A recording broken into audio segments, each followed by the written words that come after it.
Kanaan isin agarsiisa.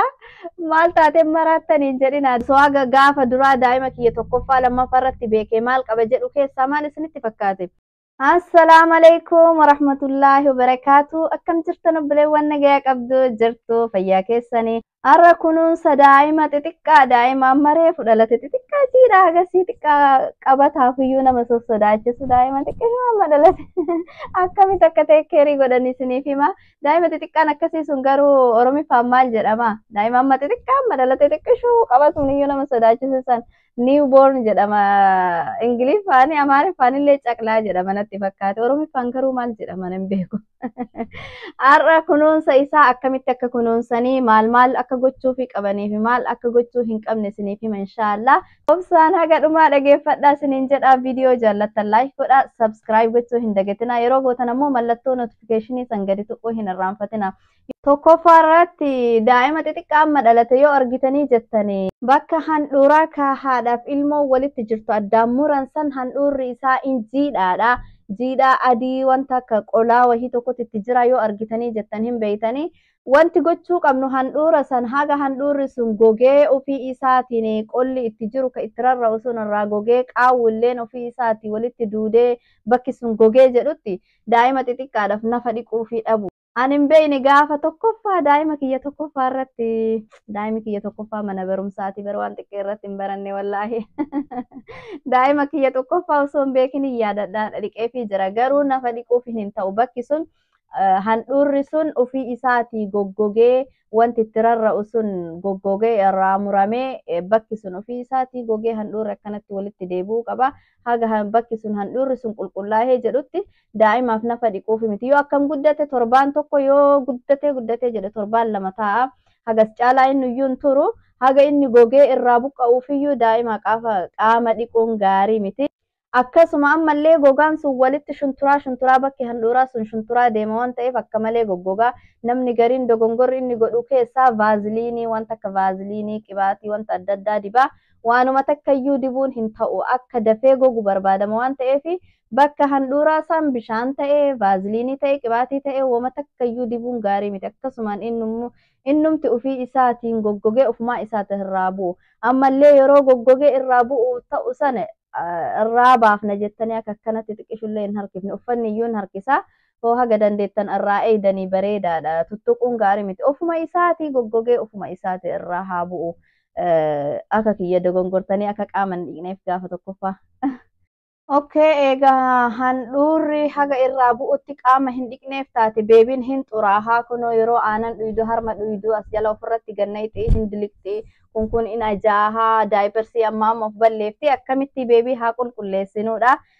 Bakka silaa qaama dhiqtanii fi handhuura jiiftanii maal jettani carqii fuutanii carqii bishaan keessa keettanii saamunaa qaamaa ka beebiitiin ka nama guddaatiin miti ammoo ka beebii ka daa'ima xixiqqaadhaaf qophaa'e san bishaan fuutanii carqii fuutanii bishaan saamunaa keessa gootanii carqii saniin akkanatti mimicceersanii bakka dhiqamuun malu ka yaaddan akkanatti qaama kana jala bakka daayiparsii kana akkanatti yoo rirriidan haga nafa dhiqxanii firra akkasitti yoo qulqulleessan bareedaadha. Haga handhuurri isaa gogutti. Akkasuma ammallee hoo daa'ima dhiiraa ta'ee kittaanamee jedhe haga kittaannan sun xiqqoo gogee madaan sun fayyutti akkas yoo goggootan bareedaadha.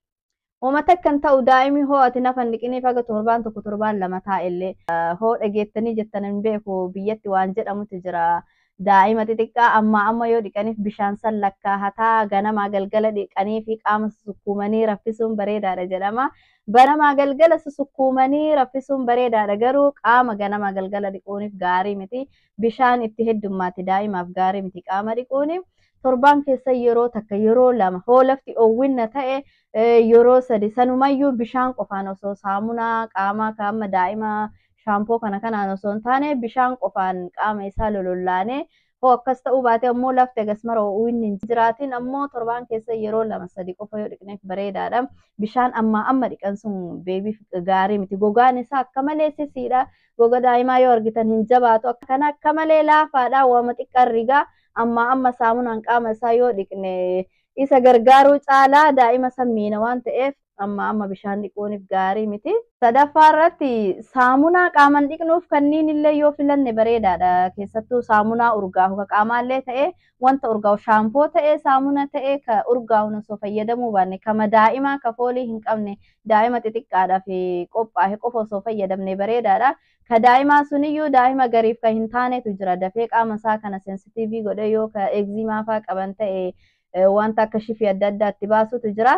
Ka ta'uuf laaltanii yeroo duraatiif ka ta'uuf hin beekamu garuu kama daa'imaaf qophaa'e yoo fayyadamtan bareedaadha. Kan nama guddaa ittiin kaleessina gaarii miti. Ani hin beekne gaafa duraa waan hojjedheef dogongora kana hundayyuu gaafa daa'ima kiyya tokkoffaa biyyatti saamunaa qaamaa kanafaa kan namni guddaan itti fayyadamu ka urgaa'aa saniin dhiquufiyyuu ture sunillee dogongora guddaadha. Akka hin fayyadamneef. Kanaan isin agarsiisa. Maal taateen marattaniin jedhina daa'ima kiyya miidiyaa irratti baasuu hin barbaanne. Kanumaan akkaataa godhanne isin agarsiisa. Afuraffaa irratti astaghfirullah yaa rabbii kiyya naalis. Ammas tokko harma hoosiftanii beebii harma hoosiftanii yoo irraa baatanii akkanatti akka inni di'atu gochuu qabdan. Carqii wahii akka inni bakka tana isin hin balleessine asirra of keettanii akkan gootanii mataa isaa akkanatti harka keessaniif qaama isaa kan akkanatti walitti qabaa. Duyda isaa kana ammoo akkanatti xiqqoo akkanatti dub gadi gootan. Guddaa miti xiqqishuma aanan sun irraa gadi haa bu'u. Yookaan ammoo duyda isaa akkanatti gadi massaajii gootaniif. Yoo akkasitti haa di'atu aanan garatti gadi dhuge harmi garatti yookaan xunxoo ta'ee harma ta'ee kan inni gadi dhuge suniin irraa gadi deebi'uu qaba di'atuu qaba. Yookaan ammoo laphee kanarra gadi ciisa yoo isin akkanatti ciibsitanii jettan afaanii yookaan funnaaniin gad deebi'a waan ta'eef ammallee aanan gubbuma kanarra taa'a waan ta'eef dafee hin beelahu. Kanaaf aanan dhuge di'atuu qaba. Akkan gootanii asirratti of keettanii mataa isaa asirratti of jajjabeessaa. Suuta akkan gochaa akka inni di'atu gochuu qabdan. Yookaan ammoo duyda isaa kan akkanatti gadi massaajii gochaa. Yoo ammoo akkasitti isin didellee akkanatti ofirra keettaniiti duyda isaa kana isin hin mul'ata jedhee yaada. Akkanatti ofirra keettanii teechiftanii jechuudha. Harka kanaan mataa isaa qaba. Mataa isaa waan qabatuu hin dandeenyeef gadi dhiisuu hin qabdan. Mataa isaa qabatuu qabdan. Asiin qaama akkanatti qabuu hin qabdan. Asiin qaama isaa qabaa. Harka kana ammoo jalaan baaftanii akkanatti asiin mataa isaa kana qabaa. Akkan gootanii suuta haga inni di'atu obsumaan jechuudha. Akkanatti di'achiisuu qabda. Yoo isin di'atuu didellee daqiiqaa 2-3 takkaaf akkanatti deebitanii ciibsitanii yoo ol deebiftanii akkanatti ofirratti qabda. Yoo suma dafee di'ataayyuu nama hin tursiisu. Ammas wayista raffistan jechuu raffisuudhaaf yookaan ammoo ciibsuudhaaf siree isaa keessa ta'e of bira yoo raffisuu barbaaddan akkanatti mataa ol deebistaniiti ka raffisuu qabdan malee akkanatti cinatti asitti akkanatti hin ta'u. Akkanatti cinatti raffisuulleen garaan akkanatti ol deebistanii ka raffisuu qabdanii. Akkanatti madditti akkasitti madditti gaarii miti. Haga torbaan tokko torbaan lama beebiin sun jabeeffatutti akkanatti ka mataadhaan ka akkanatti gadi ciibsuu qabdanii. Mataa isaa yoo xiqqishu akkana yookaan cinaa kaanitti illee akkanallee jijjiirratti rakkoo hin qabu. Garuu duydaan akkanatti ka gad deebi'eeti ciisuu qabu. Osoo haga gaafa duraa daa'ima kiyya tokkoffaa lammaffaa irratti beekee maal qaba jedhu keessaa maal isinitti fakkaate? Yeroo daa'imni akkanatti harma ta'e yookaan xunxaa yookaan ammoo xuuxxoo ta'ee dhugu daa'imni hafuura fudhataa dhugaa jecha hafuura kana funnaaniin ofitti ol fuudhaa dhuga waan ta'eef gimmaasha qilleensa gimmaasha aannan harma kan keetiiti daa'imni xiqqaan ka dhugu. Garaan isaa yoo bokoka qilleensi garaa isaa guutee bokoksuun ammoo garaa akka malee dhukkubsa. Daa'ima argitanii yoo jettan torbaan tokkoof lama san keessatti garaan isaa akka malee bokoka nama dhiba. Akka akkasi garaan hin bokoknee garaan bokokee halkan sitti boo'ee rakkisaa hin bullee fi akka ammoo qilleensi illee garaa hin guunneef maal goota? Barsiis jirtanii kaatan garaa kana gamaas akkana achitti suuta akkana gadi sukkuumaatii suuta. Garaa isaa kana akkanatti sarkilii ta'ee yookaan gara duubaa akkanatti cinaasaniin cinaa kanaan akkanatti sukkuumtanii yoo geeftanii jettan miila isaa kana lamaan suuta fuutanii gara duyda duubaa akkanatti dhiibdan. Wayita akkanas isin dhiibdan suuta homaan ta'u miidhamaa maal jettanillee hin yaadina. Uummata akka miidhamu suuta ammoo humnaani miti. Suuta miila isaa kana lamaan harka lamaaniin fuutanii gara duubaa akkanatti yoo gootan jedhee garaa keessaa gadi ba'a. Akkanatti gadi dhiibdaniif isin mul'ata jedhee yaada. Yoo isinitti hin mul'atin ammoo irra deebi'ee gaafa biraa isin waraaba. akkan godhaati suuta gara duubaa garaa kana garaa awwala sukkumtanii yoo geeftanii jettan miila isaa kana fuudhaa suuta gara duubaa akkanatti uummata akkan ta'u akkanatti gara duubaa dhiibaatii akka qilleensi keessaa bahu godha. Qilleensa guddaa tokkotu hafuura guddaa tokkotu keessaa gadi baha. Uffuu jedhee yookaan but godhee hafuurri keessaa baha. Hafuurri akkasi keessaa bahu sun ammoo in gargaara akka garaan in bokoknee fi akka hin dhukkubnee fi akka halkan sitti boohaan bulleef akka malee gargaara. Yeroo beebiin kaakkaa godhee daayibarsii kana itti udaanee maal jedhe daftanii jijjiiruu qabda yookaan daayibarsiin hin guba akka malee guba bakka kana hin luqqisaa fincaan caalaa udaantu guba akka inni udaaneen daayibarsii irraan tursiisinaa dafaarraa jijjiiraa. Ammas yoo ijoollee dhiiraa ta'ee amma nu biratti ijoollee dhiiraa yoo ati deettee jettee haga kittaananii hospitaala keessaa gadi hin baasanii kittaananii wannaan isaa meeshaan isaa sun madaa ka ta'e bakka madaa san amma vaaziliinii diba akka daayibarsii jijjiirtan hundaaniyyuu vaaziliinii fuudhaatii guddisaatii vaaziliinii guddisaa irratti dibaa bakka amma isa kittaanan san yoo isin vaaziliinii hin dibin daayibarsii fi madaan bakki kittaanamee jedhe sun walitti qabataa wayita sanarraa kaaftan walitti goggogaa irraa buqqisuudhaaf walitti maxxana madaa waan ta'eef madaa fi daayibarsii wal tuqee yoo jedhe akka walitti maxxanarraa baasuun nama dhiba sanarraanillee madaadha hin goggoga hin dhukkuba. Kanaaf wayita daayibarsii jijjiirtan hundayyuu haga bakki kittaanan sun fayyee jedhutti vaaziliinii guddisaa xiqqishommoo akkanuma qubaan dibuu miti guddisaatii bakka san naannoo san hundattiyyuu vaaziliinii dibaa hin gargaara. Akkasuma ammallee bakka kittaanamee jedhe sanillee qola isaa haga dandeettan gubbaa isaa sanarra akkanatti gara duubaa irraa dhidhiibaa suuta guddaa osoo hin taane harka keessaniin qabaatee akkanatti gogaa isaa maaliif seetan gogaan isaa sun foonii bakki sun dheedhiidhaaf muramee jira fayyaa jira.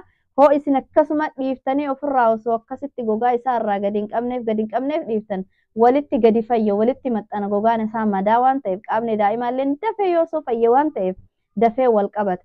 Kanaaf bakka kittaaname san suutan gogaa isaa akka wayita daayibarsii jijjiirtan hunda isaatiyyuu laalaati akkana xiqqoorraa gadi qabaafi. Akkas xiqqoo gadi akka walitti maxxanee akkasii walitti hin fayyine gadi qaqqabaafi vaaziliinii dibaa sirriitti daayibarsii godhaafi. Yoo aannan obaastanii jettan akkan godhaati hafuura keessaa baasaa. Nama galgala xiqqeessaatumaa qibaatii daa'imaa kan isin ittiin fayyadamtan vaaziliinii ta'ee qibaatii nama kokonaatii fayyadama kokonaat orgaanik kokonaatii fayyadama. Dhadhaa ta'ee qibaatii akka kokonaatii ta'ee yookaan vaaziliinii ta'ee uuma daa'ima keessaniin fayyadamtanii ganamaaf galgala haga dandeettan yoo ganamaaf galgala hin ta'in ammoo galgala yookaan ganama akka isinitti toletti humna isaa sanii akkanatti funnaan isaa kana adda isaa bakka hundayyuu suuta harkuma keessanirra babbaasa isin sukkuuman beebiidhaaf hin gargaara akka malee fayyada.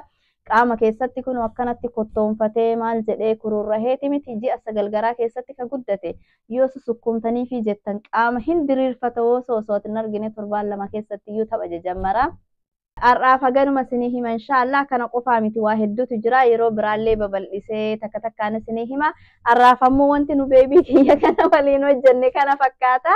Aga viidiyoo biraatiin ka isin fayyada jedhuun isin qabadhee isinii deebi'utti inshaallah. Har'aaf ammoo nagaan naa tura. Assalaamu alaikum warahmatullaahi wabarakaatuh.